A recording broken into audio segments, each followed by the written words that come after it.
வணக்கம், என் பெயர் சந்தோஷ். நான் 3 மல்லிகை சேர்ந்த மாணவன். நான் திருக்குறளும் உலகநீதியும் சொல்லுள்ளேன். முதலில் உலகநீதி.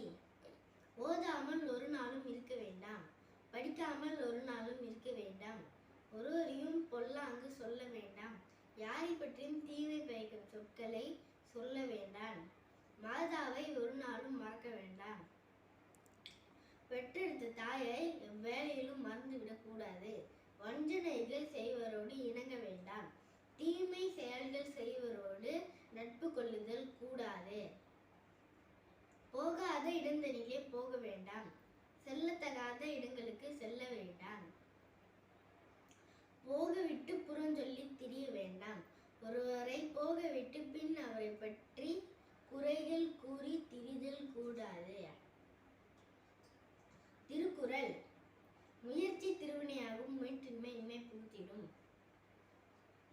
முயற்சி ஒரு மனிதனுக்கு செல்வத்தினையை தரும். ஆனால் முயற்சி செய்யாமை ஒருவருக்கு தோல்வியை அளித்து வறுமையினுள் அவனை தள்ளிவிடும்.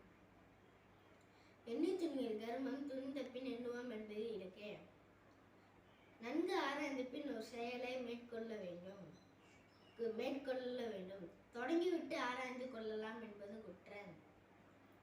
ஒழுக்கம் விழுப்பம் தரலான், ஒழுக்கம் உயிரினும் ஓம்பப்படும்.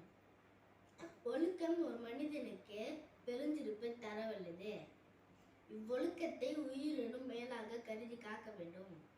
தீயினார் சுட்ட புண் உள்ளாரும் மாறாத நாவினார் சுட்டவிடு. நெருப்பினால் சுட்ட புண் வெளியில் தழும்பு இருந்தாலும் உள்ளே ஆறிவிடும். ஆனால் உள்ளம் புண்படும்படி பேசுகின்ற பேச்சால் ஏற்படுகின்ற பாதிப்பு என்றும் மறையாது. உடுக்கை இழந்தவன் கை போலே அங்கே இடுக்கண் கலவுதான் நட்பு. உடுத்திய ஆடை நழுவும் பொழுது அவருடைய கை அவர் அறியாமல் உடனே ஆடையை இழுத்து மானத்தை காப்பது போன்று நண்பனுக்கு துன்பம் வந்த கணமே ஓடி சென்று அதனை போக்குவது நட்பாகும். நன்றி.